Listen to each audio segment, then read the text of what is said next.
श्रोते हो, कुणी म्हणेल वेडी मला या श्री अरुण हरकारे लिखित कथेचा पुढील 6वा भाग मी मंदार धर्माधिकारी आता आपल्याला सादर करत आहे. विजय हॉटेलमधल्या रूममध्ये दिलीपची वाट बघत होती. मुलगा जाऊन अर्धा तास होत आला होता. दिलीप आल्यानंतर आपण दुःखी आहोत असं दाखवायचं तिने ठरवलं. रडण्याचा प्रयत्न केला पण डोळ्यातून अश्रू येत नव्हते. मग तिने ग्लिसरीनची बाटली काढली आणि ती दिलीपची वाट बघत बसली. काही वेळानं बेलचा आवाज आला. दिलीपला बघताच ग्लिसरीनचे थेंब डोळ्यात टाकले आणि दार उघडलं. दिलीपनं बघितलं विजयच्या डोळ्यातून अश्रूच्या धारा वाहत होत्या. काय झालं रडायला? विजय काही न बोलता बेडवर जाऊन बसली. आता मला हे सहन होत नाही, ती केविलवाण्या आवाजात म्हणाली. काय झालं? मी इथे एकटी या लॉजमध्ये परक्यासारखी राहते. तिथे ती खोटारडी तुमच्याबरोबर संसार करते. माझ्या मनाला किती यातना होत असतील याचा तुम्ही विचार केलाय? विजया, जे काही झालं त्याची तुला कल्पना आहे. ती इथे आली त्यावेळेला मला कोणाचा तरी हवालदार हवा होता. ती म्हणाली त्यावर मी विश्वास ठेवला. जे काही घडलं त्यात तुझी किंवा माझी काहीच चूक नाही. पण आता त्यातून काहीतरी मार्ग काढायला हवा. दिलीप, विजया रडत म्हणाली, भावना माझी मैत्रीण आहे म्हणून मी आजपर्यंत लपवून ठेवलं. मला वाटतं की ती तुम्हाला सगळं सांगेल. अजून काहीच बोललेली दिसत नाही. तुला काय म्हणायचं तरी काय? भावनानं तुम्हाला त्या मुलाबद्दल काही सांगितलं नाही? कोणता मुलगा? आम्ही ज्या दुकानात काम करायचो तिथे नेहमी तिला भेटायला यायचा. 1-2दा तर आमच्या रूमवर देखील आला होता. आला असेल. मला त्याच्याशी काय करायचंय? ती त्याच्याशी लग्न करणार होती. मग का नाही केलं? त्यानं घरी विचारलं. आईवडिलांना ती पसंत पडली नाही. मग मला आता ती काय सगळं थोडंच सांगणार आहे? मी माझ्या मनातलं तिला सांगत होते. त्याचाच तिने फायदा घेतला. दिलीप ते ऐकत होता पण सहनशक्तीच्या बाहेर जात होता. त्याला विजयाचा देखील राग आला होता. ती आल्यापासून भावनाबद्दल सारखं काहीतरी सांगत होती. ते ऐकून आता कंटाळा आला होता. तुझं एवढंच काम होतं? हो. तुम्ही यातून काहीतरी मार्ग काढा. ठीक आहे, मी तिला विचारतो. तुम्हाला काय वाटतं ती खरं सांगेल? कोणाबद्दल विश्वास ठेवावा हेच मला समजत नाहीये. गेल्या 4-5 दिवसात तुमची तब्येत किती खराब झालेली आहे. टेन्शनमुळे होतं असं कधी कधी. या सगळ्याला मीच कारणीभूत आहे. अच्छा, मी निघतो आता, दिलीप म्हणाला. आजी वाट बघत असेल. विजयानं दिलीपसाठी चहा मागवला. दिलीपने तो घेतला आणि तो परत निघाला. घरी येताना सारखे भावनाचे विचार मनात येत होते. चेहऱ्यावरून एखादी भोळी वाटायची. इतकी खोटारडी असेल असा विचार देखील कधी मनात आला नव्हता. चेहऱ्यावर इतका गोडवा होता की विजयानं सांगितलेलं खोटं आहे असं अजून वाटत नव्हतं. तो घरी आला आणि आजीनं दरवाजा उघडला. आजी म्हणाले, भावना गेली. कुठे गेली? कुठेतरी नोकरी मिळाली म्हणून म्हणत होती. नोकरी आणि लगेच? त्याचंच तर मला आश्चर्य वाटतंय. पत्ता दिला? नाही. तू विचारलं नाही? विचारणार होते पण ती म्हणाली घर सोडून जायचंय. अशा परिस्थितीत पत्ता विचारून तरी काय फायदा? आता मी तिला कुठे शोधू? आजी त्याला समजावत म्हणाले. तिच्या मनात जर इथे राहायचं नाही तर तू कशाला तिच्या मागे लागतोयस? ती एकटीच गेली की आणखी कोण होतं? एक कोणतरी माणूस आला होता. त्याचं नाव? मला काही समजलं नाही. तरुण होता की वयस्कर? वयस्कर. तो काय बोलला ते तू ऐकलं नाहीस? यात स्वयंपाक करत होते. बराच वेळ त्यांचं काहीतरी बोलणं चाललं होतं. मग तिने सामान भरलं आणि ती गेली. दिलीप संतापाने थरथरत होता. हे सगळं त्या जोशाचं काम आहे याची त्याला खात्री होती. तो तसाच परत वळला. मी जरा जाऊन येतो. दिलीप ज्यावेळी जोशीच्या घरी निघाला तेव्हा जोशी त्याच्या चुलत बहिणीशी गप्पा मारत होते. बऱ्याच वर्षानंतर चुलत बहीण त्याला भेटायला आली होती. दोघांचं बोलणं चाललं होतं. दिलीप जोशींच्या घरी पोचला. तो बेलचं बटन दाबणार तेवढ्यात स्त्री आणि पुरुषाच्या हसण्याचा आवाज दिलीपच्या कानावर आला. भावना जोशीच्याच घरी आहे असं दिलीपला वाटलं. जोशीने दरवाजा उघडतात तो घरात शिरला. जोशीची बहीण किचनमध्ये होती. ब्रदर, तुला काय वाटलं मी इथे येणार नाही? भावनाला बाहेर बोलव. अरे तुझा काहीतरी गैरसमज झालाय. दिलीपनं त्याला मागे ढकललं. म्हणाला, दुसऱ्याच्या बायकांना पळवून आणण्यापर्यंत तुझी मजल जाईल असं वाटलं नव्हतं. ब्रदर, माझा ऐक. जोशी त्याचा हात धरून त्याला मागे ओढत म्हणाला, थापा मारू नकोस. आधी तिला तूच पळवून नेलं होतंस. मित्र आहे म्हणून मी काय बोलत नाही. पोलिसात रिपोर्ट केला असता तर हातकड्या पडल्या असत्या. देवदार, तू बोलतोय आणि मी ऐकतोय. वाटेल ते तू बोलू नकोस. स्वतःला काय शाणा समजतो? आज जोशीची बहीण त्याला बघताच घाबरून उभी राहिली. माफ करा, दिलीपाचं पपकत नाही. मला वाटलं तोपर्यंत जोशी आत आले होते. देवदार, तू माणुसकी सोडलीयस. माझ्याच घरात येऊन मला मारतोस, वाटेल ते आरोप करतोस. हे प्रकरण मी तर साहेबांपर्यंत नेणार आहे. Joshi, I am sorry. मला आता काय झालं तेच समजत नाही. माझी क्षमा मांडण्यापेक्षा स्वतःच्या बायकोची माग. तू तिच्याशी एखाद्या विलन सारखा वागतोयस. तुझ्या घरात आता ज्या काही भानगडी सुरू झाल्या आहेत त्याची जबाबदारी तुझीच आहे.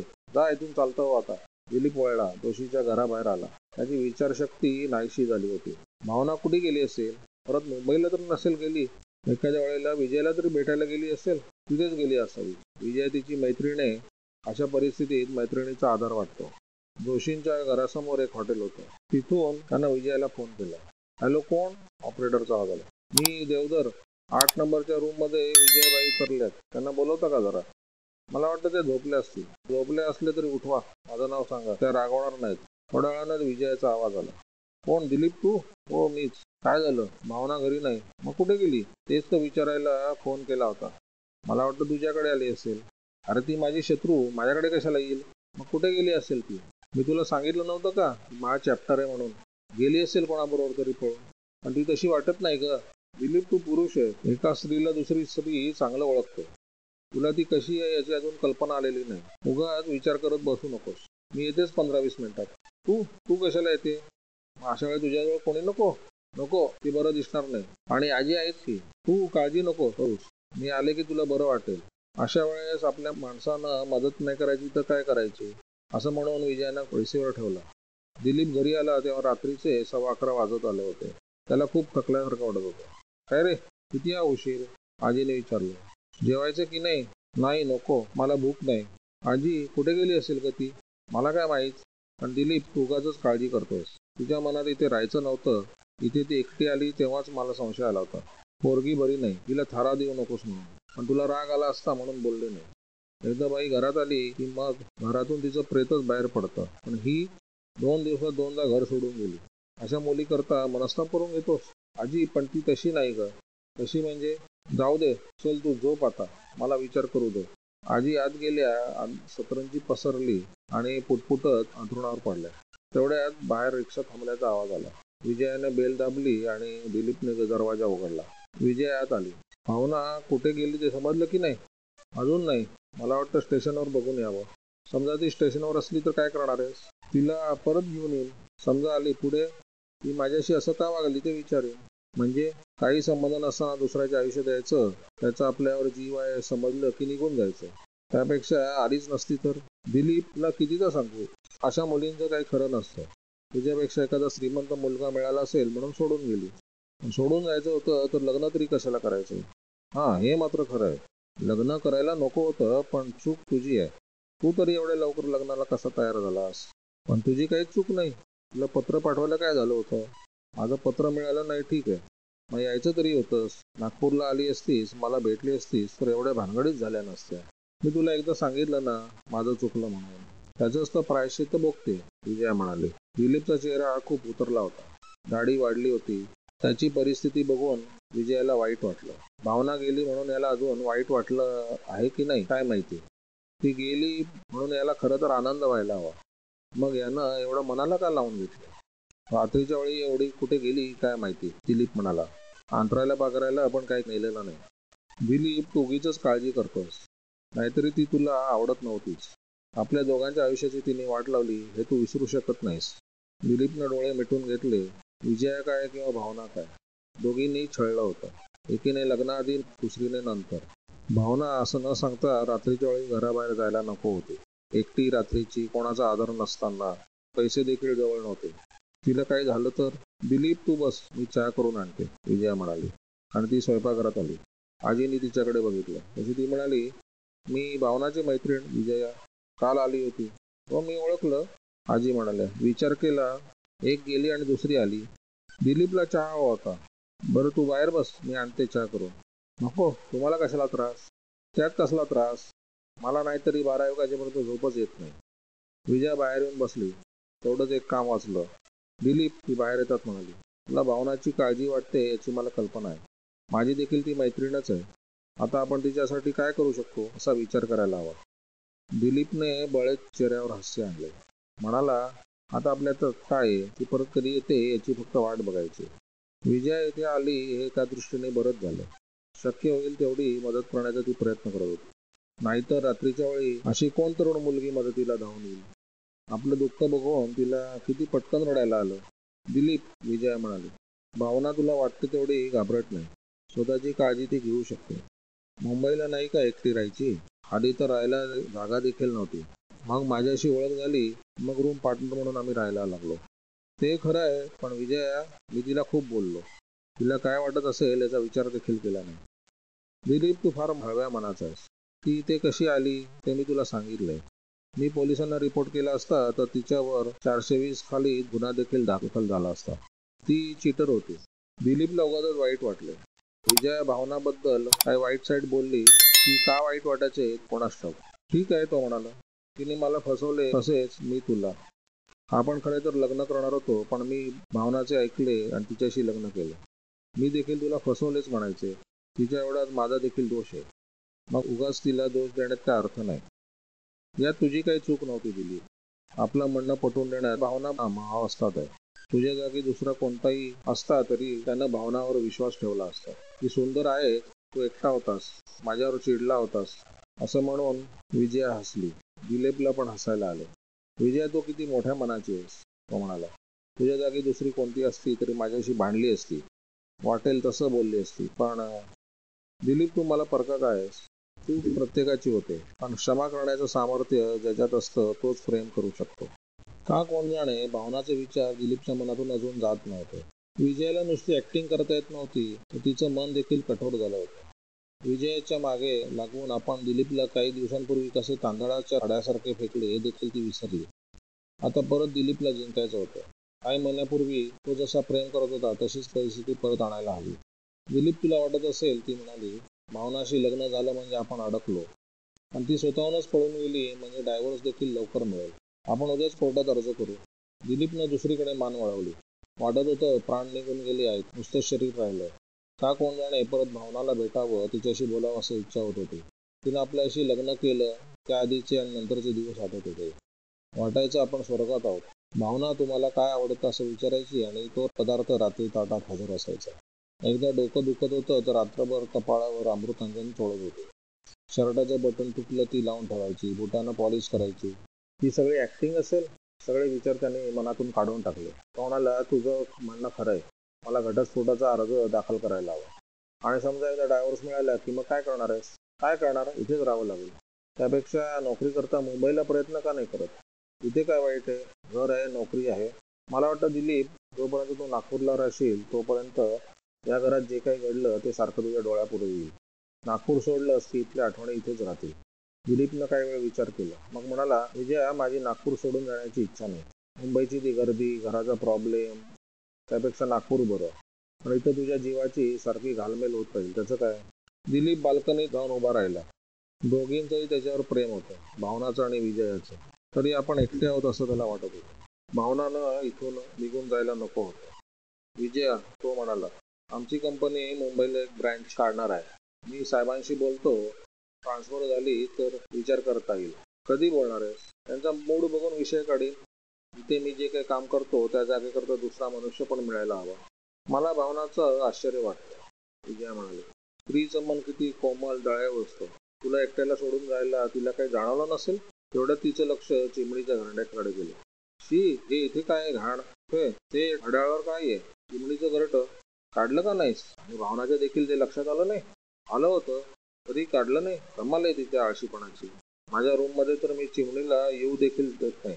दिवसभर चिवचिवाट सुरू असतो. सारखी घाण करत असतात. मला एक काठी दे, म्हणजे मी ते काढून टाकेन. सकाळी बघू, दिलीप म्हणाला. पण दोघींच्या वागण्यातला फरक त्याच्या लक्षात आला होता. पडलेलं घरटं उचलून ठेवणारी भावना आणि रात्रीच्या वेळेस झोपलेल्या चिमण्यासह घरटं फेकून द्यायला निघालेली विजया, कधीतरी फरक होता दोघांच्या स्वभावात. दिलीपनं डोकं घट्ट आवळलं. या भावनाची आठवण सारखी काय येते? या जगात राहायचं असेल तर मन कठोर व्हायला हवं, म्हणजे वाईट वाटत नाही. कोणी सोडून गेलं तरी त्रास होत नाही. विजया, आता आपण झोपूया. 12 वाजून गेलेत, सकाळी कामावर जायचं. मी इथे हॉलमध्ये झोपतो, तू किचनमध्ये झोप. भावना तिथे झोपायची. तू मदत करायला आलीस म्हणून तेवढाच आधार वाटला. वाटलं तर तू देखील माझ्यावर चिडलीस की काय? ते ऐकून विजयाला एक धक्का बसला. दाता देवासारखे भेटले. त्यांनी भावनाला नेलं म्हणून हा एवढा गोड तरी बोलतोय. काही दिवसांनी याला भावनाची आठवण देखील येणार नाही. मग आपल्याशिवाय कोणाचे विचार देखील त्याच्या मनात येणार नाहीत. अंथरुणावर पडल्या पडल्या विजयाच्या मनात हेच विचार येत होते. तिथेच विजयाचा अंदाज चुकला. भावनाला सहानुभूती दाखवलेली विजयाला आवडत नाही.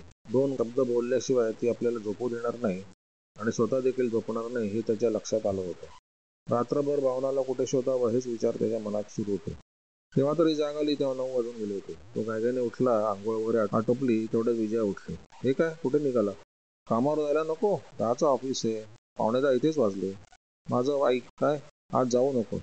अगं, पण आधीच माझी 2 दिवस रजा झाली आहे. आत्ताच प्रमोशन मिळालंय. सारख्या दांड्या मारल्या तर त्यांना काय वाटेल? कामावरून काढून तर टाकणार नाहीत ना? नाही. मग रजा घे. मी एवढी इथे आली आहे आणि तू कामावर जातोस? विजया, मला कामावर जायला पाहिजे. मग एकटे बसून मी इथे काय करू? थोडी तरी माणुसकी दाखव. समजा आजारी पडलास तर? डॉक्टरांचं सर्टिफिकेट नको? डॉक्टरांचं सर्टिफिकेट मिळणं कठीण आहे का? मी आणून देऊ? दिलीप सोफ्यावर बसला. विजय, तू लॉजवर कधी जाणार आहेस? लॉजवर का? काही नाही, तुझं सामान तिथे असेल म्हणून विचारलं. सामान काय कधी आणता येईल. म्हणजे विजयाला इथेच राहायला यायचं होतं तर. दिलीपनं तिच्याकडे बघितलं. आतापर्यंत ती नुसती भावना विरुद्ध आग उकत होती. तेच ते ऐकून आता कंटाळा आला होता. आपण तिला सारखं बोलत होतो म्हणून ती गेली हे प्रत्येक तास जात होतं तसं जाणवत होतं. ती खोटारडी असती किंवा चांगल्या कॅरेक्टरची नसली तर इथे भांडत राहिली असती, माझ्याशी आणि विजयाशी देखील. पण ती हळव्या मनाची होती म्हणून गेली. विजया, तो म्हणाला, मला वाटतं काही दिवस तू लॉजवरच राहा. एकदा माझं डोकं ठिकाणावर आलं की आपण काय करायचं ते ठरवूया. ते शब्द त्याने उच्चारले आणि विजयाच्या लक्षात आलं. त्याच्या मनात भावनाचे विचार सुरू आहे, म्हणून याला आपण इथे नको आहे. ती संतापाने बेभान झाली. मी याच्या पुढे पुढे करते आणि हा मला जायला सांगतोय? हा विचारच तिला सहन झाला नाही. दिलीप, मूर्खपणा करू नकोस. ती हे म्हणाली तेव्हा तिचे डोळे आग ओकत होते. तुझ्या डोळ्यासमोर ती सारखी भावना दिसते म्हणून मी तुला इथे नको आहे. विजय संतापाने बेभान झाले हे त्यानं ओळखलं. तरी शांतपणे तो म्हणाला, विजया, भावनाशी माझं लग्न झालं. काही दिवस आम्ही एकत्र राहिलो याचा अर्थ ती काही दिवस तरी माझ्या पुढे राहणारच. तिच्यात काही दुर्गुण असण्याची शक्यता आहे, पण तिने माझ्यासोबत आनंदाचे क्षण घडवले ते काय मी लगेच विसरू शकत नाही. त्याकरता मध्ये काही वेळ जायला हवा. मी भावनानं जे सांगितलं त्यावर विश्वास ठेवला. ती कदाचित माझी चूक असेल. तिच्याशी लग्न करण्याआधी मी तुला भेटायला हवं होतं. तुला भेटलो नाही, माझी चूक झाली, हे मी मान्य करतो. त्याचंच प्रायश्चित्त आता मी भोगतोय. याचा अर्थ तू भावनाबद्दल काही पण बोलावं असं होत नाही. ती तुझी मैत्रीण असली तरी ती माझी बायको आहे. मी तिला कुठे काय बोलले? जे खरं ते सांगितलं. ती माझी चूक झाली का? विजया, मी काय बोलतोय अजून तुझ्या लक्षात येत नाही. जशी भावना तशीच तू. तिच्याशी लग्न झालं नसतं तर तुझ्याशी झालं असतं. मी फक्त एवढंच सांगतोय की माझी मनस्थिती सध्या ठीक नाही, त्यामुळे तू आता सध्या लॉजवर जा. ठीक आहे, तुझी इच्छा. पण कधी कंपनीची गरज लागली तर मला फोन करायला विसरू नकोस. थँक्यू. कृपा करून गैरसमज करून घेऊ नकोस. विजयानं पर्स उचलली आणि ती बाहेर पडली. दिलीप तिला जाताना बघत होता. आजपर्यंत असं कधी घडलं नव्हतं. एक असा काळ होता की काही क्षण जरी तिच्यासोबत घालवायला मिळाले तरी स्वर्ग मिळाला असं वाटायचं. पण आता तिला स्वतःहून आपण घरातून जायला सांगितलं. विश्वास बसत नव्हता. आधी भावना घरातून जावं असं वाटत होतं, त्याप्रमाणे ती गेली होती. मग समाधान का नाही वाटत? मन तिच्याचकडे का ओढत येत आहे? ती संकटात सापडू नये म्हणून देवाची विनवणी का करावी लागते? आपण बोलायचो तेव्हा तिच्या चेहऱ्यावर दिसणारी दुःखाची छटा परत डोळ्यासमोर का येते? दिलीप अंथरुणावर पडल्या पडल्या हेच विचार करत होता. पण उत्तर कोण देणार? भावना इथे असती तर तिलाच विचारलं असतं. दातार भावनाला घेऊन त्यांच्या लॉजवर आले. तिथे कितीतरी लोक होते. म्युझिक डायरेक्टर, त्यांचे 7-8 म्युझिशियन, कॉमेडियन, इतर सगळे. 2 तरुण मुली देखील होत्या. दिसायला बऱ्या होत्या पण मेकअपमुळे अगदी उठून दिसत होत्या. भावनाला फिल्म इंडस्ट्रीमध्ये आल्याचा भास झाला. त्यांची निघण्याची तयारी सुरू झाली. पुढचा प्रोग्रॅम सोलापूरला होता. सोलापूर? भावनाला विचार केला. नागपूरच्या माणसांच्या मनात ती सोलापूरला गेली असावी असा विचार देखील कधी येणार नाही. बाई, तुम्हाला काही खायचं असेल तर खाऊन घ्या, दातार म्हणाले. प्रवासाला सुरुवात झाली की रस्त्यात काही चांगलं खायला मिळणार नाही. आधी भावनाला वाटलं म्हणावं की मला भूक नाही म्हणून. पण मग विचार केला, आपण इथे नोकरी करायला आलो आहोत. आपल्या दुःखांशी यांचा काय संबंध? आपली मनस्थिती बरी नाही, आपल्यावर खूप अत्याचार झालेत, हे यांना कशाला दाखवा? कुठून घेऊन येऊ? समोरच्या हॉटेलात सगळे जेवायला गेले होते. अजूनही काही माणसं तिथे असतील. त्यांना सांगा मी सनराईज ऑर्केस्ट्रात काम करतो म्हणून. बिलाची काळजी करू नका, पेमेंट आम्ही करणार आहोत. बॅग इथे ठेवा. त्यात काही पैसे वगैरे असले तर काढून घ्या. तसे कोणी घेणार नाहीत पण रिस्क नको. भावनानं सुटकेसमधली पर्स काढली, हातात घेतली. त्यात 5-7 रुपये असावे. पण आपल्याजवळ पैसे नाही ते त्यांना कळू देण्यात अर्थ नव्हता. पर्स घेऊन ती हॉटेलमध्ये येऊन बसली. राईस प्लेटची ऑर्डर दिली. जेवण बरं होतं पण घशात घास अडकत होता. दिलीप विजयाला भेटायला गेला होता. तो परत आला असेल की नाही काय माहिती. एखाद्या वेळेस विजयासोबत लॉजवर देखील थांबला असेल. थांबू दे, आपल्याला काय करायचं आता? ज्या गावाला आपल्याला जायचं नाही तिथला रस्ता कशाला विचारा. तिथे राहून त्याचे नुचके नासके डायलॉग ऐकण्यापेक्षा तिथे खूप बरं आहे. कोणी टोचून बोलणार तरी नाही. मी सनराईज ऑर्केस्ट्रामध्ये काम करते, ती वेटरला म्हणाली आणि बाहेर आली. जवळजवळ सगळे आर्टिस्ट बसमध्ये होते. एका कोपऱ्यातली सीट बघून ती बसली. थोड्या वेळानं तिच्याजवळ एक तरुणी आली. माझं नाव सुषमा. गप्पा मारायला आले चालेल ना? भावनानं होकारार्थी मान हलवली. तुझा चेहरा दुःखी दिसतो. कसली काळजी आहे वाटतं? छे नाही, कुठे काय. माझ्यापासून लपवू नको. सगळं व्यवस्थित असलं तर इथे कोण कशाला येईल? का? पगार तर चांगला मिळतो ना, मग न यायला काय झालं? पगार मिळतो, पण एकदा पोरगी घराच्या बाहेर पडली की नातेवाईकांना, शेजार पाजाऱ्यांना वाटतं की काहीतरी वाईट मार्गाला लागली आहे. सगळ्यांची बघण्याची दृष्टी बदलते. लोकांशी आपल्याला काय करायचं? म्हणायला ठीक आहे ग, सुरुवातीला बरं वाटतं, पण मग घरी गेलं की आई वडील भाऊ सगळे असे काही बघायला लागतात की वाटतं की कुठेतरी जाऊन जीव द्यावा. हे सगळं माहीत होतं तर मग तू इथे नोकरी का करतेस? स्वतःहून थोडीच आले. मग यावं लागलं. हेच पुरुषावर विश्वास ठेवला आणि फसले. म्हणजे प्रेम वगैरे? दुसरं काय? मग लग्न का नाही केलं? आधी बोलला नाही, मग म्हणाला माझे आई वडील तयार नाही. तुझे? माझे तर तयारच नव्हते. मग मी म्हणते प्रेम असतं तिथे अडचणी येतातच नाही का? खरंय. म्हणूनच मी त्याला म्हणाले आपण लग्न करू, नाहीतरी मुलीला कधीतरी सासरी जायचंच असतं. तो काय म्हणाला? म्हणाला मी पण पळून आलो असतो ग, पण मुंबईच्या जागेचा प्रॉब्लेम तुला माहीतच असेल. दातार सांगत होते तू आधी मुंबईला होतीस म्हणून. पण तू इथे कशी आलीस ते सांगितलं नाहीस. तेच त्यानं घराचा प्रश्न काढला. तेव्हा मी म्हणाले आपण पळून कशाला जायचं, तुझ्याच घरी राहू. तू आई वडिलांना सांग मी याच मुलीशी लग्न करीन म्हणून. मग म्हणाला वडील म्हणतात मी तुझ्या शिक्षणाकरता खर्च केला, तुझ्या बहिणीच्या लग्नात हुंडा दिला, ते कर्ज अजून फेडायचंय. लग्नात हुंडा मिळाला की कर्ज फेडून टाकू. शेवटी हेच होतं. माझे वडील लग्न करायला तयारच नव्हते. ते कसले हुंडा देणार? प्रेम करायच्या आधी हे समजलं नाही. मी हेच त्याला विचारलं. काय म्हणाला? म्हणाला प्रेम करते वेळी हा सगळा विचार कोणी करतं का? मला वाटलं होतं तुझे वडील हुंडा देतील, आपण जागेची सोय करू. सगळे सारखेच नेहमी स्वतःचा विचार करतात. स्त्रीच्या नशिबी नुसतं दुःख. तेच झालं. आई वडिलांच्या मनातून उतरले होते. विचार केला निदान स्वतःच्या पायावर तरी उभं राहावं. आवाज बरा होता. कॉलेजच्या गॅदरिंगमध्ये गाणी म्हणायची. दातारांकडे लगेच नोकरी मिळाली? लगेच कसली मिळते? त्यांनी पेपरमध्ये जाहिरात दिली होती, अर्ज केला. बरं ते जाऊ दे आता. तू कशी आलीस? तुझं तर लग्न झालेलं दिसतंय. गळ्यात मंगळसूत्र आहे. सुषमा महाआगाऊ दिसत होती. ती न विचारता स्वतःबद्दल सांगत होती आणि नको ते विचारत होती. काय ग, काय बोलत नाहीस? नवऱ्याशी काय भांडण झालं का? हो. मला संशय आलाच. म्हणजे आता घर सोडून आलीस? भावनानं मान हलवली. माझं ऐक, आता मंगळसूत्र नको वापरूस. का? कशाला वापरायचं? लग्न झालेली बाई म्हटली की आकर्षण कमी होतं. बघते मी, विचार करते, भावना म्हणाली. मंगळसूत्र गळ्यात नसलं की परत एखाद्या वेळेस लग्न जुळून जाईल, सुषमा म्हणाली. मला आता लग्नच नाही करायचं. एकदा झालं तेवढं पुरे. असं म्हणू नकोस. उगाचच कोणाकरता रडत बसणं बरोबर नाही. दुसरे आपले मजेत असतात आणि आपण कशाला रडत बसायचं? भावना तिच्याकडे आश्चर्याने बघत बसली. तो कोपऱ्यात बसलाय बघ. कोण? तो टी शर्टवाला? हो. तो कवी आहे. काही कविता फिल्म प्रोड्युसरला पाठवल्यात.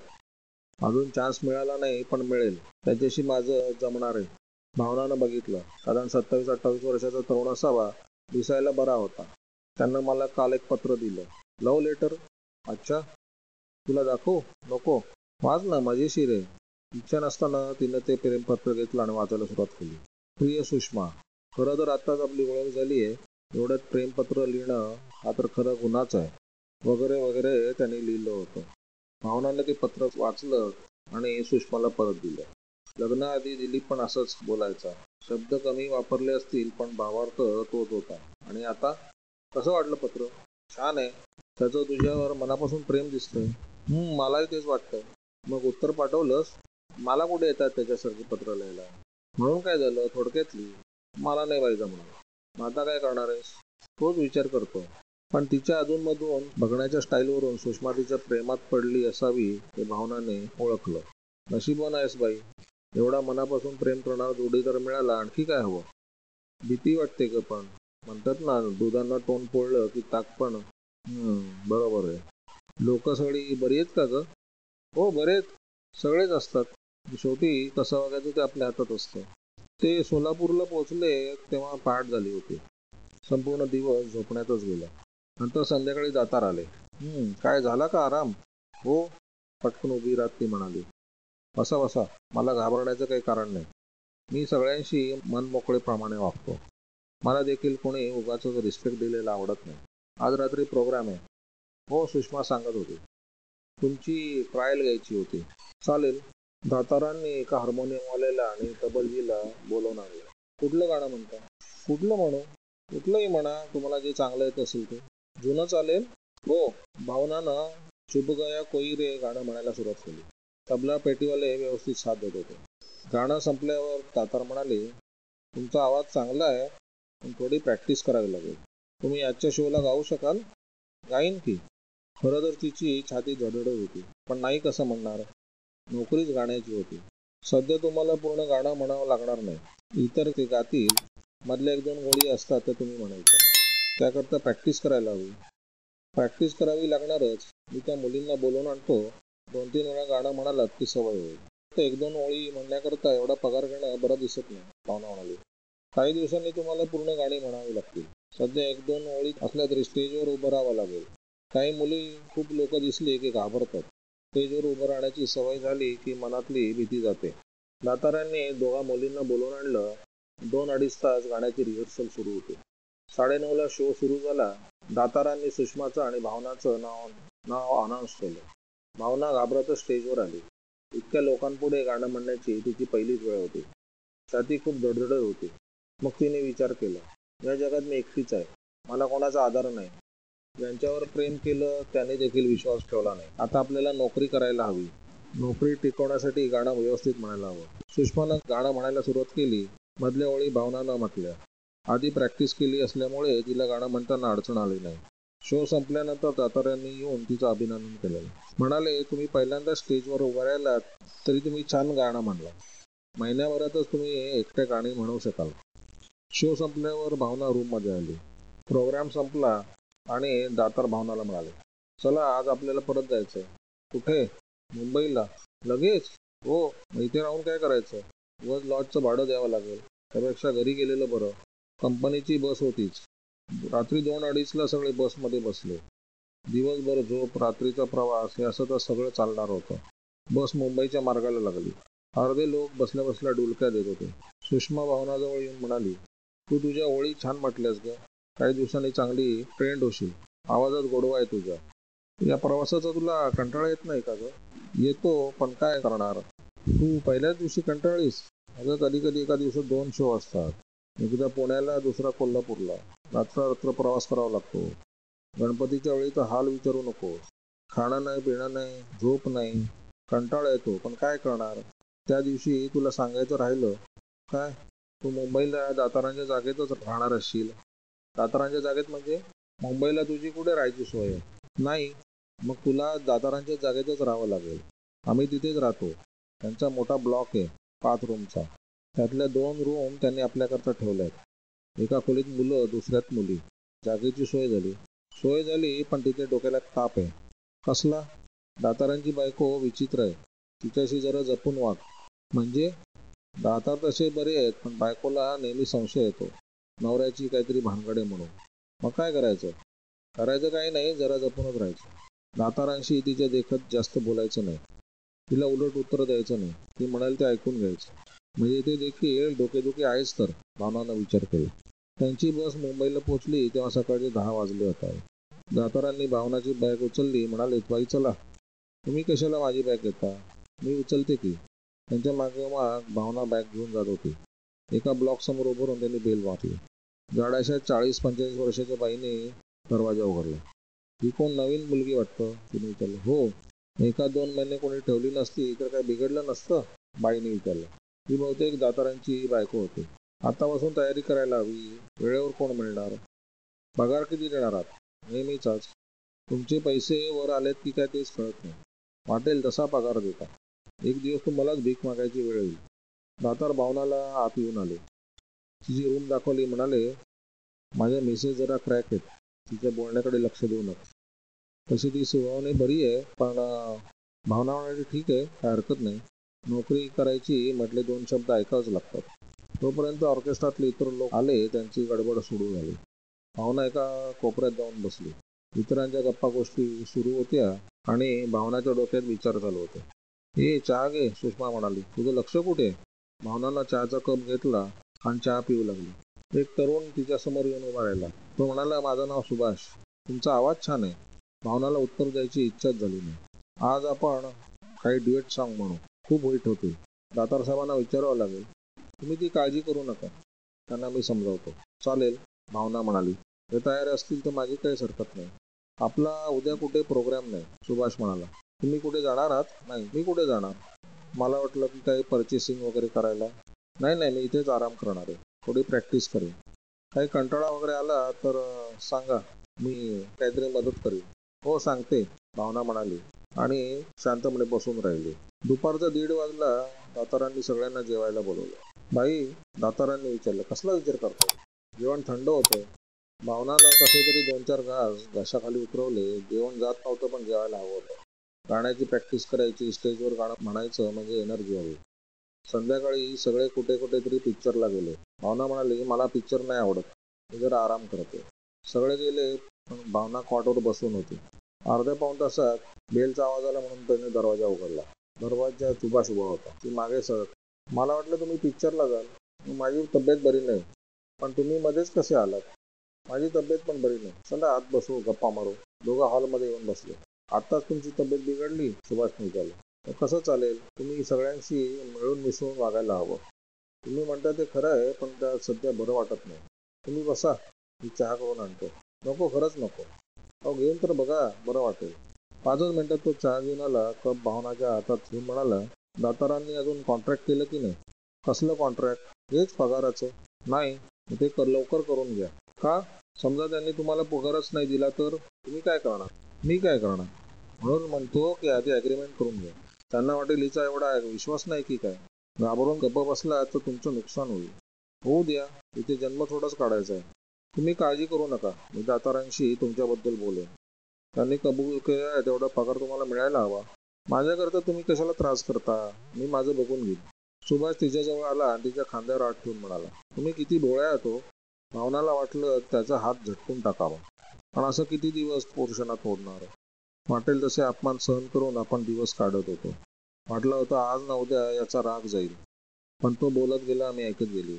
कोणी मला वेडी म्हणेल, पण मी त्याच्यावर खरं प्रेम केलं. मी त्याची हक्काची बायको होती. मनात आलं तर विजयला घराची पायरी देखील चढू दिली नसती. पण त्याला दुःख होईल असं आता काही करायचं नव्हतं, म्हणून घराबाहेर पडले. बाईला कोणातरी पुरुषाचा आधार हवा असतो, सुभाष सांगत होता. तुमचं लग्न झालंय याची मला कल्पना आहे. पण म्हणून काय झालं? कधी कधी एकमेकाचे स्वभाव विचित्र असतात, हे नंतर समजतं. मी तुम्हाला एक रिक्वेस्ट करू का? रिक्वेस्ट कशी करता? मी काही देखील सांगा, मी ऐकतो. माझी मनस्थिती सध्या बरी नाही. आताच मी घर सोडून आले. काही दिवस गेले की बरं वाटेल. सुभाषनं थोडा वेळ विचार केला. तिचं म्हणणं खरं होतं. काही दिवस गेले की मनावर आलेलं दडपण, दुःख कमी होणार होतं. ठीक आहे, तुम्ही आराम करा, सुभाष म्हणाला आणि तो बाहेर निघून गेला. भावना अंथरुणावर पडून विचार करत होते. डोळे सारखे भरून येत होते. 9:30-10ला सगळी कंपनी परत आली. परत जेवणं झाली. मिसेस दातारांनी भावनाला बेडरूममध्ये बोलवलं. भावना शांतपणे जाऊन उभी राहिली. सुभाष तिथे आला होता? मिसेस दातारांनी विचारलं. हो. काय म्हणत होता? काय नाही. माझ्याशी खोटं बोलतेस? खरंच काय नाही. मग कशाला आला होता? त्यांची तब्येत बरी नव्हती म्हणत होते. तुला काय वाटतं तो इथे आला असेल हे मला समजत नसेल? भावना तशीच उभी राहिली. हे धंदे इथे चालणार नाहीत, मिसेस दातार म्हणाल्या. तुझं लग्न झालंय का? हो. तिथे असे धंदे केले असतील म्हणून नवऱ्यानं बाहेर काढलं. मला माफ करा, ती म्हणाली. मी परत कोणाशीच बोलणार नाही. ती रूममध्ये परत आली आणि विचार केला. आता दुसरी नोकरी शोधायला हवी. लगेच दुसरी कुठली नोकरी मिळणार? तिथे देखील चांगले लोक असतील कशावरून? रात्र तशीच विचार करण्यात गेले. सकाळ झाली. भावनानं आंघोळ वगैरे आटोपली. रिहर्सलला जाऊन बसली. सगळे म्युझिशियन तयार होते. दातार म्हणाले, बाई हल्ली पॅर झुकता नाही मधलं गाणं गाजतंय. मग तिने ते गाणं म्हणण्याचा प्रयत्न केला. बाई तुमचं लक्ष कुठे आहे? दातारांनी विचारलं. तब्येत बरी नाही का? हा बरी आहे, बरी आहे. डोळ्यापुढे सारखा अंधार येत होता. तबलेवाला, हार्मोनियम सगळं वेगाने फिरतंय असं वाटत होतं. तिनं हातानं आधार घेण्याचा प्रयत्न केला, पण हात कुठे आहे तेच कळत नव्हतं. काही क्षणानंतर ते बेशुद्ध होऊन खाली कोसळले. अरे, तिला काय झालं काय? सगळ्यांची धावपळ झाली. कोणी कांदा आणला, कोणी पाणी, पण भावना शुद्धीवर आलीच नाही. मी मागेच तुम्हाला सांगितलं होतं, मिसेस दातार म्हणाल्या. पाटील, तिथून तुम्ही मुली उचलून आणता, एखाद्या दिवशी प्रकरण गळ्याशी. शेवटी झालं की नाही ते? अरे, कोणी टॅक्सी आणा रे, तिला हॉस्पिटलमध्ये न्यायला हवं. एकानं टॅक्सी आणली, दोघा तिघांनी भावनाला उचलून टॅक्सीत ठेवलं. मिस्टर आणि मिसेस दातार टॅक्सीत बसले. काही वेळानं टॅक्सी हॉस्पिटलमध्ये पोहोचली. तिला इमर्जन्सी वॉर्डमध्ये आणण्यात आले. काही वेळानं डॉक्टर बाहेर आले. ते हसत होते. कॉंग्रॅच्युलेशन, तुम्ही आजी होणार आहात. आजी? मिसेस दातारांनी आश्चर्याने विचारलं. दातारांकडे रागाने बघितलं. निसर्गाही दातारांचाच दोष होता. आम्ही तिचे कोणी नातेची नाहीत, दातार म्हणाले. ती आमच्या ऑर्केस्ट्रामध्ये काम करते. हो, मला वाटलं, डॉक्टर म्हणाले. जाऊ द्या, तिला ट्रीटमेंट द्यायला हवी. बेशुद्धी कशी काय झाली? दातारांनी विचारलं. ॲनिमिया. तिच्या जेवणाकडे झोपण्याकडे दुर्लक्ष झालं. या परिस्थितीत किती जपावं लागतं तुम्हाला कल्पना आहे? दातारांनी मान हलवली. ती शुद्धीवर आली की नाही? मिसेस दातारांनी विचारलं. आली आहे. मला तिच्याशी काही बोलायचं आहे. बोला की, बोलायला काय हरकत नाही. मिस्टर आणि मिसेस दातार भावनाचे वेळ घेऊन. तुला समजलं? मिसेस दातारांनी विचारलं. हो. मग काय करणार आहेस? कसलं? अरे, कसलं काय विचारते? त्या पोराचं काय करायचं? तू घर सोडून आलीस, पोराला कोण सांभाळणार?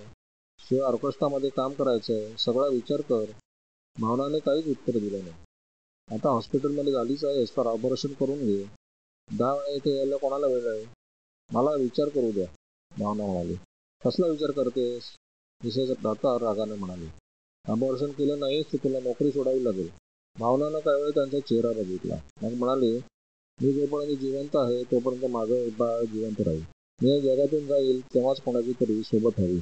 आम्ही दोघंही या जगाचा लवकरच निरोप घेणार आहोत. मग नोकरी आहे किंवा नाही हा प्रश्नच येतो कुठे? जोशी नुकतेच ऑफिसात गेले होते. त्यांनी मस्टरवर सही केली आणि जागेवर जाऊन बसले. तेवढ्यात शिपाई येऊन म्हणाला, तुम्हाला साहेब बोलवत आहेत. जोशी खुर्चीतून उठले. त्यांची छाती धडधडत होती. त्यांनी टकटक आवाज केला. मे आय कम इन सर? या जोशी, या, बसा. जोशी उभेच होते. एवढी सर्व्हिस झाली पण साहेबांनी कधी बसायला सांगितलं नव्हतं. जोशी, मी म्हणतोय ना बसा म्हणून. साहेब म्हणाले, ऑफिशियल काम नाही, तुम्हाला काही पर्सनल विचारायचं आहे. साहेबांना काय विचारायचं असं त्यांना अंदाज आला. साहेब जाड भिंगाच्या चष्मातून बघत होते. जोशींची छाती धडधडत होती. त्या देवदरची आणि तुमची काय भानगड झाली? काय नाही साहेब, कुठे काय? जोशी, माझ्याशी खोटं बोलू नका. तुम्हाला काय वाटतं आपल्या कॉलनीत काय चाललंय त्याचे रिपोर्ट मला मिळत नाहीत? साहेब, यात माझी काहीच चूक नाही. मी देवदरला भेटायला त्याच्या घरी गेलो होतो. किती वेळा? एकदाच. पहिल्या भेटीतच त्याची बायको तुमच्याबरोबर पळून जायला तयार झाली. साहेब, काहीतरी गैरसमज होतो. माझ्या ऑफिसमध्ये काम करणाऱ्या लोकांची कॅरेक्टर्स कशी आहेत, कोण कसे, हे सगळं मला माहिती आहे. तुमच्याबद्दल देखील रिपोर्ट आहे माझ्याकडे. माझा रिपोर्ट? हो. एखादी बाई दिसली की तिला मदत करतो म्हणून तुम्ही पुढे पुढे करता. आपल्या कॉलनीमध्ये मला वाटतं तुमच्या 2-300 तरी बहिण्या असाव्यात. साहेब, लोकांना काय जे मनात येईल ते बोलतात. मारणाऱ्याचा हात धरता येतो पण बोलणाऱ्याचे तोंड कोण धरणार? मी मोकळेपणाने सगळ्यांशी बोलतो, एवढाच काय तो माझा दोष. देवदरांची बायको तुमच्याबरोबर स्टेशनवर गेली होती, हे खोटं आहे? नाहीतरी ती पळूनच जाणार होती. मी गेलो असतो किंवा नसतो काही फरक पडला नसता. त्यांचं 2-3 दिवसापूर्वी लग्न झालं.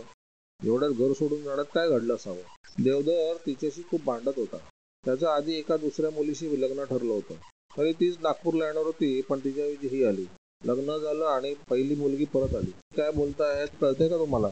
हे प्रकरणच असं आहे साहेब की काय करावं हे सुद्धा मला समजत नाही. ती बाई खूप रडत होती. वाटलं एकटी घराच्या बाहेर गेली तर आत्महत्या वगैरे करेल. तिला राहायला घर नव्हतं, प्रवासाला पैसे नव्हते, नोकरी नव्हती म्हणून मी मदत करायचं ठरवलं. समजा देवदर तुमचा मित्र आहे, त्याची बायको पळून चालली आहे, अशा वेळी तुमचं काय कर्तव्य होतं? तिला घर सोडून जाऊ नको असं सांगायला हवं होतं आणि मी तेच तिला सांगितलं. नंतर देवदर स्टेशनवर आला, बायकोला घेऊन घरी गेला. त्यानंतर ती परत पळून गेली. ही देखील काय माझीच चूक आहे? मग दुसऱ्या कोणाची? तुमच्याशिवाय इथे तिच्या ओळखीचं कोणीच नाही. देवदरांनी पोलीस कंप्लेंट केलं तर काय होईल माहिती आहे ना? साहेब, मी देवाशपथ सांगतो, ती कुठे गेली काय गेली मला काहीच माहिती नाही. उलट देवदरच माझ्या घरी आला होता. त्यानं मला मारलं सुद्धा. मीच कंप्लेंट करणार होतो पण विचार केला दोघे एकाच कंपनीत काम करतो, बदनामी नको. मला तुम्हाला एवढंच सांगायचं आहे की प्रकरण जर पोलिसात गेलं आणि तुम्हाला अटक झाली, तुमची नोकरी गेली म्हणून समजा. कंपनीच्या क्वार्टर्समध्ये असल्या भानगडी मला सहन नाही होणार. जोशी काही वेळ तसेच उभे राहिले. त्याने विचारलं, साहेब मी जाऊ? साहेबांनी मान हलवली तसे ते बाहेर आले. आपल्या जागेवर येऊन बसले. काय करावं ते सुचत नव्हतं. या लफड्यात उगाचच आपण पडलो असं त्यांना वाटलं. ही कुठे गेली असेल भावना, कोणी मदत केली असेल तिला. देवधर नुकताच कामावर आला होता. आजी आता घरी असतील, त्यांच्याकडून काय समजलं तर बघावं. एका हातानं कपाळ दाबत जोशी हेड क्लार्क जवळ आले. डोकं जाम दुखतंय, ते हेड क्लार्कला म्हणाले. चक्कर येऊन पडतोय की काय असं वाटतंय. त्या समोरच्या बायकड्यावर झोपू. हे तुमचं घर आहे की ऑफिस? कितीतरी लोक येतात जातात, तुम्हाला असं बाकड्यावर झोपलेलं बघितलं तर त्यांना काय वाटेल, आपण एखाद्या हॉस्पिटलमध्ये आलो आहोत की काय. मग असं करू, रजेचा अर्ज देतो, घरी जातो. जोशींनी अर्ज लिहिला, हेड क्लार्कच्या समोर ठेवला आणि ते ऑफिसच्या बाहेर पडले. 15-20 मिनिटांनी ते दिलीपच्या घरी पोहोचले. आजींनी दरवाजा उघडला. आजी, तब्येत कशी आहे?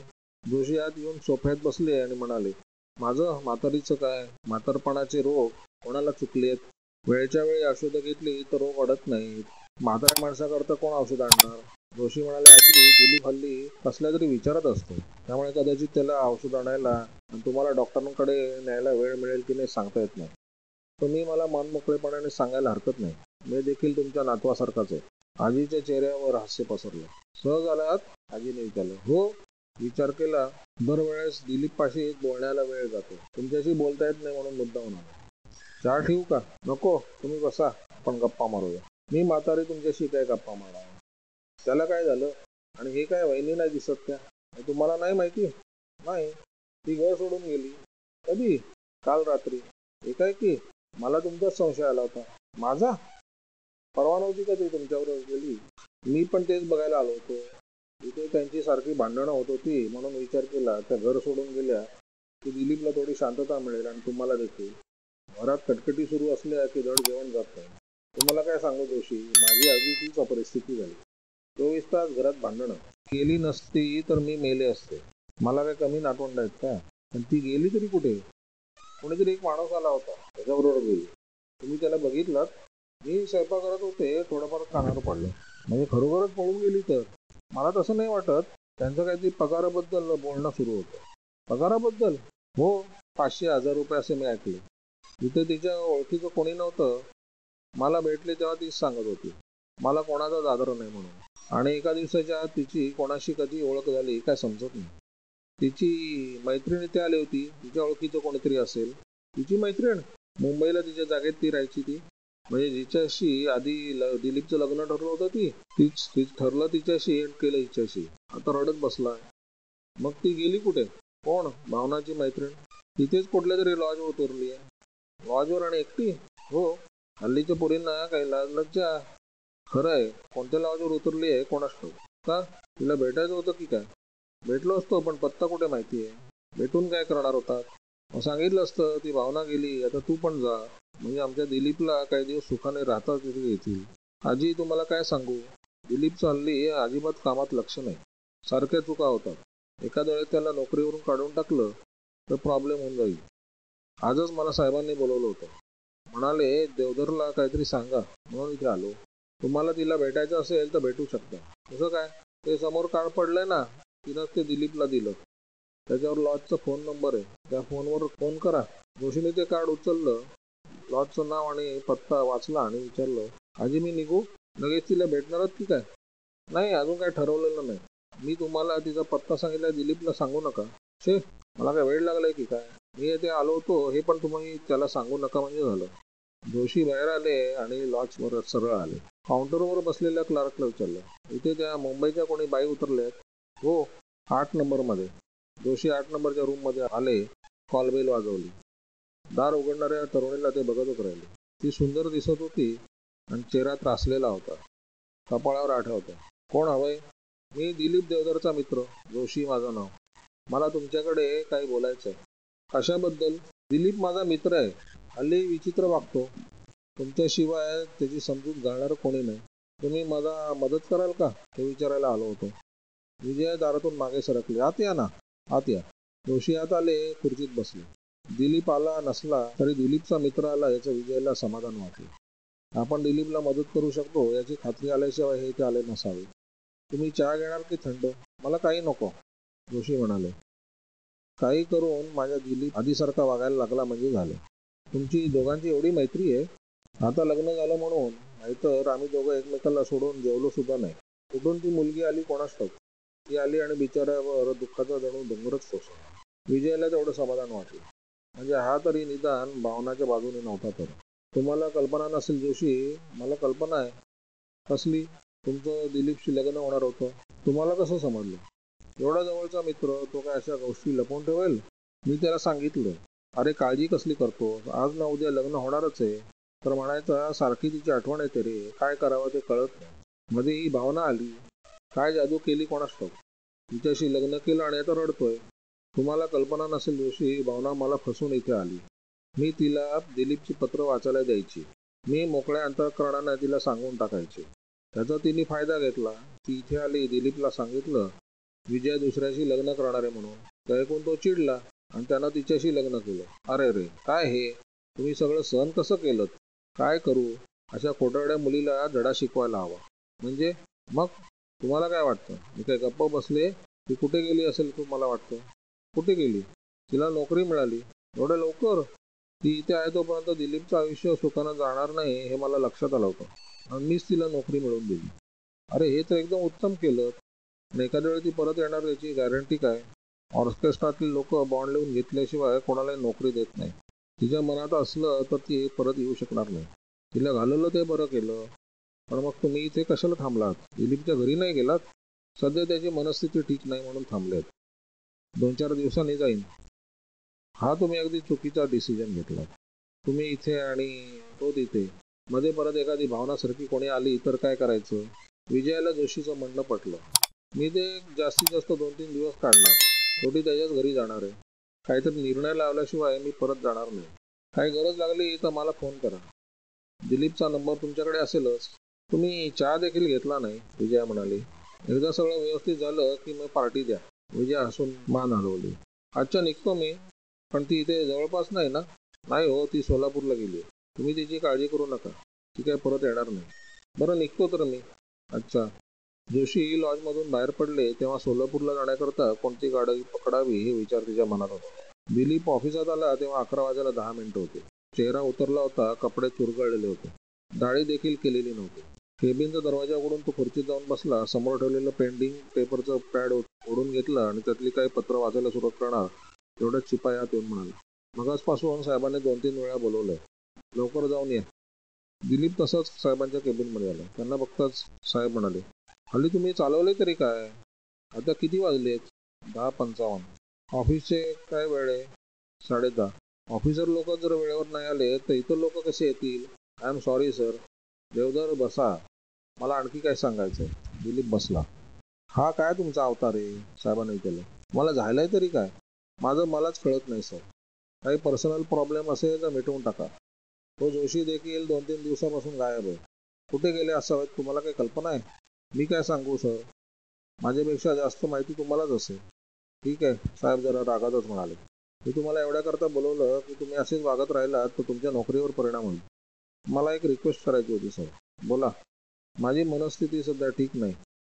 स्वतःला सावरण्याचा खूप प्रयत्न केला पण अजून जमत नाही. तुम्हाला त्रास होत असेल याची कल्पना आहे मला. ऑफिसचं काम देखील व्यवस्थित होत नाही. मी काही दिवस रजा घेऊ का? किती दिवस? 8-10 दिवस दिलीत तर चालेल. 8-10 दिवसात सगळं व्यवस्थित होईल. काही सांगता येत नाही पण प्रयत्न करतो. गरज असेल तर रजा वाढवा. पण ऑफिसात आल्यानंतर असा रडका चेहरा नको. दिलीप केबिनच्या बाहेर पडला. रजेचा अर्ज देऊन शिपायासोबत केबिनमध्ये पाठवला आणि घरी निघून आला. आजींनी दरवाजा उघडला.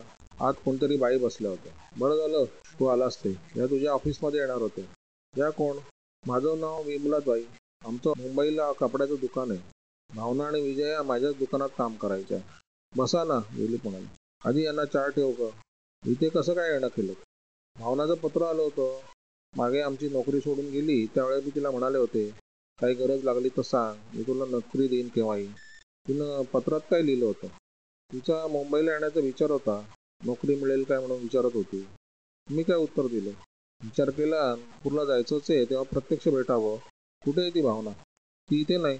अहो पण मला इथे पत्ता दिला होता. कदाचित ती तुम्हालाच भेटायला गेली असेल. तिथे भेटली तर बरंच आहे, पण समजा भेटली नाही आणि इथे परत आली तर तिला माझा निरोप सांगा. म्हणावं विमलाताई तुम्हाला नोकरी द्यायला तयार आहेत. पगार देखील वाढवून देतील. तुम्ही त्या भावनाच्या मागे का लागलात? त्यापेक्षा विजयाला का नाही नेत? विजयाला? ती देखील इथे आली की काय?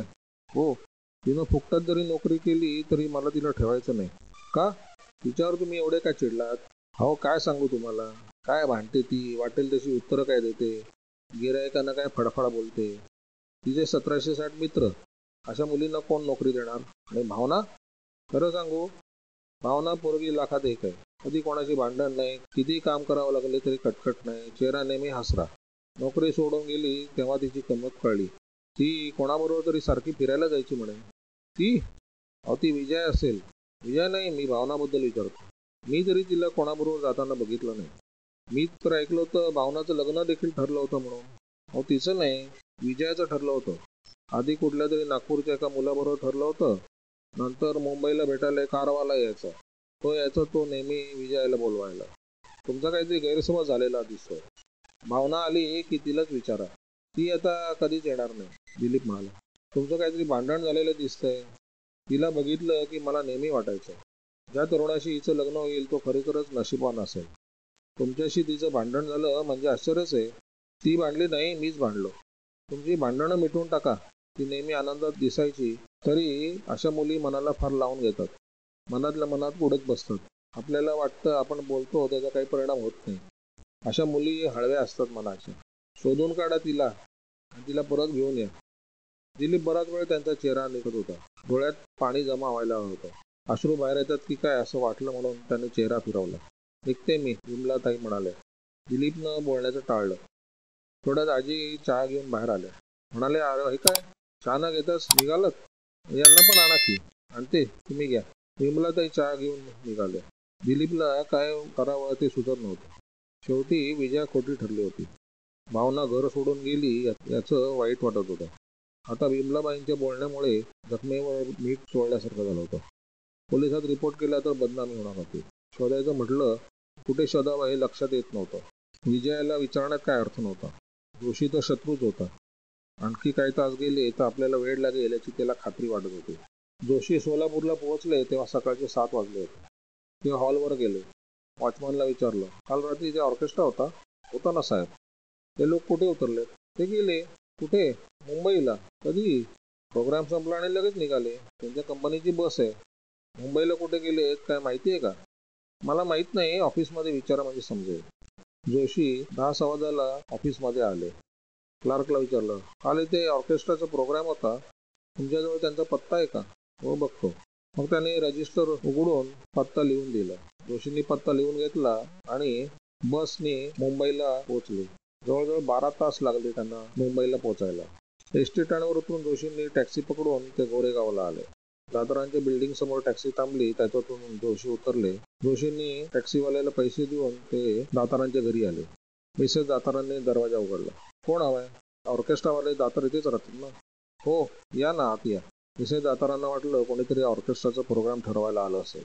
जोशी समोरच्या सोफ्यावर बसले. त्यांना वाटलं एखाद्या वेळेस भावना दिसेल. 2-3 तरुणी डोकावून जाताना दिसल्या, पण भावनाचा पत्ता नव्हता. तुमच्या ऑर्केस्ट्रामध्ये नागपूरहून कोणी भावना नावाची मुलगी आली आहे का? तुमच्याशी तिचा काय संबंध? जोशींनी काही वेळ विचार केला. सहजासहजी बाई पत्ता लागू देणार नाही स्पष्ट होतं. नुसतं मी तिला भेटायला आलो असं सांगितलं तर आपल्याला भेटू देणार नाही म्हणून. जोशी म्हणाले, मी पोलीसमधून आलोय. सोलापूरला नागपूरहून फोन केला होता. तिथे चौकशी केलं तेव्हा समजलं ऑर्केस्ट्राचे लोक मुंबईला आलेत. तुम्हाला माहिती द्यायची नसेल तर मी झडतीचं वॉरंट घेऊन येतो. अहो, बाहेर येता का जरा? मिसेस दातारांना हाक मारली. हे बघा कोण आले. काय आहे? जोशीकडे बघत म्हणाले. मी तुम्हाला म्हणाले नव्हते एखाद्या वेळी तुम्ही गोत्यात याल म्हणून. शेवटी तेच झालं. पोलीस डिपार्टमेंटची लोक त्या पोरीला शोधायला आलेत. कोणाला? भावनाला? हो. पण आम्ही काही तिला पळून आणली नाही. ती स्वतःच्या मर्जीने आली आहे. ती वयानं 21 वर्षापेक्षा मोठी आहे. जरा इकडे येता का? मिसेस दातार मिस्टर दातारांना म्हणाले. कशाला भानगडी वाढवताय? नाहीतरी त्या पोरीला दिवस गेले. ॲबॉर्शन करून घ्यायला ती तयार नाही. आपल्या ऑर्केस्ट्राचा तिचा काय फायदा? जात असेल तर जाऊ द्या कटकट. दातारांनी होकारार्थी मान हलवले. तिची तब्येत बरी नव्हती. आम्ही तिला हॉस्पिटलमध्ये ॲडमिट केलं. कोणत्या हॉस्पिटलमध्ये? मी येऊ का तुमच्याबरोबर? मिस्टर दातारांनी. नको, मी एकटा जातो. हॉस्पिटलचा पत्ता सांगा. दातारांनी पत्ता सांगितला. जोशी बाहेर पडले आणि हॉस्पिटलमध्ये पोहोचले. रिसेप्शनिस्टला विचारलं, इथे भावना नावाची कोणी पेशंट आहे का? जोशी त्या रूममध्ये आले. कोपऱ्यात कॉटवर भावना शांतपणे झोपली होती. जवळ उभे असलेल्या नर्सला त्याने विचारलं, म्हणजे तब्येत कशी आहे आता? बरी आहे. काय झालं होतं यांना? काय नाही, थोडा अशक्तपणा आला होता. कशामुळे? काहीतरी प्रॉब्लेम असावेत. अंगात रक्त कमी आहे, जेवणा खाण्याचे झोपेचे हाल झालेले दिसत आहे. काय फारसं सिरियस नाही ना? नाही नाही, फारसं नाही. जोशी परत रिसेप्शन जवळ आले. मला नागपूरला ट्रंक कॉल करायचा होता. जे काय चार्जेस असतील ते मी देईन. इथल्यापेक्षा तुम्ही पोस्ट ऑफिसमधून करा, तिथून लवकर लाईन मिळेल. पोस्ट ऑफिस कुठे? खाली उतरलात की डाव्या बाजूला. जोशी पोस्ट ऑफिसमध्ये पोहोचले. कंपनीचा फोन नंबर दिला आणि सांगितलं अर्जंट ट्रंक कॉल करायचा आहे. क्लार्क म्हणाला थोडा वेळ थांबा. थोड्या वेळातच क्लार्कने बोलवलं आणि सांगितलं ट्रंक कॉल लागलाय. हॅलो, मी जोशी बोलतोय. P A Joshi. अय्या जोशी तुम्ही? कंपनीतल्या टेलिफोन ऑपरेटरचा आवाज आला. आम्ही तुम्हाला इथे शोधतोय. सगळे म्हणत होते जोशी पळून गेले. तुम्ही बोलताय तरी कुठून? मी मुंबईतून बोलतोय. आधी देवधरांना बोलवा. ते रजेवर गेलेत. मग साहेबांना लाईन द्या.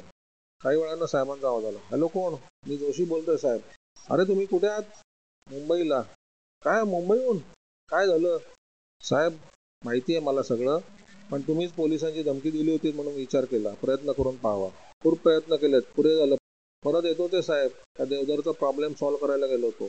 सगळ्यांना वाटलं होतं मीच तिला पळवली, पण ती ऑर्केस्ट्रामध्ये स्वतःच्या प्रयत्नाने इथे आली आहे. सध्या आजारी आहे. ते गोरेगावला एक हॉस्पिटल आहे, तिथे तिला ऍडमिट केलंय. देवधरांना एवढा निरोप द्याल का? मला वाटतं बायको भेटली की देवधर टाळ्यावर येतील. एक मिनिट थांबा, मला पत्ता द्या. त्यांनी सगळा पत्ता दिला आणि मेसेज देतो, पण तुम्ही तिकडे थांबणार आहात का? नाही, मी लगेच निघतो साहेब. सॉरी साहेब, तुम्हाला मी आधी इन्फॉर्म केलं नाही. फोन ठेवू का साहेब? अच्छा. जोशी पोस्ट ऑफिसमधून बाहेर पडले. एकदा वाटलं की दिलीप येईपर्यंत थांबावं. भावना इथून कुठे पळून जाण्याची शक्यता नव्हती. आपण इथे थांबलो तर दिलीपला वेगळाच काही संशय येईल, असा विचार मनात येत होता. शेवटी त्यांनी रिक्षा केली आणि स्टेशनवर आले. भावनाला जाग आली तेव्हा किती वाजले होते कोणास ठाऊक. डोळ्यासमोर नागपूरच्या घराचं चित्र होतं. विजया मध्ये आली नसती तर आपण बाबा होणार आहोत हे समजल्यावर दिलीपला काय वाटलं असतं? कौतुक केलं असतं. आता तो काय करत असेल? विजय घरी येत असेल का? त्याचं आणि तिचं मजेत चाललं असेल का? इथे मी आणि माझं बाळ कशाला माझ्या पोटी आलंय कोणास ठाऊक. बाळ आहे की बेबी आहे काय माहिती. आणखी प्रॉब्लेम. भावनानं डोळे मिटून घेतले. मनातलं दुःख त्याच्या डोळ्याबाहेर आता पडू लागलं होतं. तिने डोळे उघडले. समोर दिलीप उभा होता. हे स्वप्न आहे, ती पुटपुटली. दिलीप इथे कशाला येईल? विजय आहे की. त्यानंच तर मला घराबाहेर काढलं. स्वप्न देखील बघवत नव्हतं. तिने परत डोळे मिटून घेतले. कोणाचा तरी गालाला स्पर्श झाला. कोणीतरी डोळे पुसत होते. तिने परत डोळे उघडले. दिलीप कॉटवर बसून होता. त्याच्या तोंडातून शब्द फुटत नव्हता. थोड्या वेळाने तो म्हणाला, मी तुला न्यायला आलोय. कुठे? आपल्या घरी. ते घर आता माझं नाही. मग कोणाचं? विजयाचं. हा? तिचं नाव देखील घेऊ नकोस आता. मागे पण तुम्ही असेच म्हणायचे. हे वेगळं आणि हे वेगळं. तुला आता मी समजावून कसं सांगू? मला आता परत नाही यायचं. भावना प्लीज. खरंच मला आता आग्रह करू नका. तुम्ही रागानं बोलता ते मला सहन होत नाही. त्यापेक्षा आम्हाला असंच राहू द्या. आम्हाला? म्हणजे आम्हाला म्हणजे कोणाला? मी आणि छोटा. भावना खरंच? भावनाने मान हलवली. माय गॉड, अशा परिस्थितीत तू घर सोडून आलीस? आम्हाला सवय असते. पुरुषाचं काय? दुःख द्यायचं, सहन करायला कोणीतरी हक्काचा माणूस नको? बरं चल आता. ती उचलून नेऊ आता तुला? का कोण जाणे, पण भावनाचे डोळे भरून यायला लागले. दिलीपनं तिला डोक्यावरती थोपटलं. तिच्या गालावरून अश्रूच्या धारा वाहत होत्या. दिलीप तिच्याजवळ बसला. चेहऱ्यावर जागा मिळेल तिथे ओठ टेकवायला सुरुवात केली. भावना आणि दिलीप नागपूरला येऊन 4-5 दिवस झाले असतील. विजय लॉजमध्येच होते. लॉजचा मालक विजयाला भेटायला आला होता. बाई, तुम्ही आल्यापासून मी काही बोललो नाही. तुम्हाला येऊन आता 8-10 दिवस झाले. तुम्ही सुरुवातीला 100 रुपये ॲडव्हान्स दिला होता. आजपर्यंत 540 रुपये बिल झालं. तुम्ही पैशाची काहीतरी व्यवस्था करा. तुम्हाला काय वाटलं मी तर पळून जाईन? विजया म्हणाली. तुम्ही समजता तरी कोण? तुम्ही बाई माणूस आहात म्हणून मी काही बोलत नाही. तुमच्या जागी एखादा पुरुष असता ना तर केव्हाच हाकललं असतं. आता आम्ही काय करणार? पैशाची सोय करणार आहात की नाही? मला वाटलं नव्हतं नागपूरची माणसं बाई माणसाशी बोलताना एवढ्या खालच्या थराला जातील. लॉजचा मालक काही बोलणार एवढ्यात जोशी आत आले. काय चाललंय? बरं झालं तुम्ही आलात, विजया म्हणाली. थोडे पैसे द्यायचे राहिले तर वाटेल तसा बोलतो. साहेब तुम्हीच सांगा. 540 रुपयाचं बिल झालंय. आम्ही काय बोलत नाही. आणखी किती दिवस थांबायचं? म्हणून काय झालं? जोशी पाकिटातून पैसे काढत म्हणाले. मी तुमचे पैसे देतो. त्यांनी 100 रुपये लॉजच्या मालकाला दिले. म्हणाले सध्या हे ठेव. उरलेले पैसे उद्या देतो. लॉजचा मालक पैसे घेऊन निघून गेला. मग जोशी म्हणाले, काय बाई, अडचण होती तर मला सांगायचं नाही? विजयाचा चेहरा उतरला होता. मला काय माहीत नागपूरला आल्यानंतर माझी अशी परिस्थिती होईल ते. काय झालं त्याची तुम्हाला कल्पना आहेच. आता तुम्ही किती दिवस काढणार? बघायचं, जमतील तेवढे दिवस काढायचे. पण बाई या लॉजचा खर्च तुम्हाला परवडणार नाही. 50-60 रुपये तरी रोज लागत असतील. खरं आहे. तुमची हरकत नसेल तर मी एक सुचवू का? काय? त्यापेक्षा काय, तुम्ही गैरसमज करून घेऊ नका. माझ्या जागेत तुम्ही राहायला आलात तर तुम्हाला मदत केल्याचं समाधान मला मिळेल. विजयाला तर काय बोलावं ते समजेना. माफ करा, जोशी म्हणाले. हा कोण जाणे, पण दिलीपनं तुमचा विश्वासघात केल्यापासून तुम्हाला जे दुःख येत आहे ते बघवत नाही. मी उद्या तुम्हाला लॉजचे पैसे आणून देतो. निघू मी? जोशी उठून उभे राहिले. दाराजवळ आले. थांबा, विजय म्हणाले. मनात विचार आला, जोशी देखील काही दिसायला वाईट नाही. दिलीप सारखा त्यांचा पण ब्लॉक आहे. चांगली नोकरी आहे. जॉली दिसतात. बघूया, स्वभावात पण कळेल. जोशी तिच्या चेहऱ्यावरचे बदलणारे हावभाव निरखत होते. त्यांचाही विचारचक्र सुरू होते. दिलीप आपल्यापेक्षा 2 वर्षांनी लहानच आहे. त्याचं लग्न देखील झालं. एक सोबत मिळाली. आपण आपल्या ऑफिसमधून आलो की याच्या घरचे त्याच्या घरचे उंबरठे झिजवतो. ही मुलगी देखील काही वाईट नाही. भावना इतकी सुंदर आहे. बसा ना. उभे का? जोशी म्हणाले. विजयाने विचारलं, काय मागू? थंड की गरम? तुम्ही काही पण मागवा हो. तुम्ही विष जरी दिलं तरी मी आनंदाने घेईन. विजया हसली आणि लाजलाज लागली आणि दोघं नंतर लॉज सोडून जोशींच्या घरी आले. मित्रो, कोणी म्हणेल वेडी मला ही कथा तुम्हाला कशी वाटली जरूर कळवा. धन्यवाद.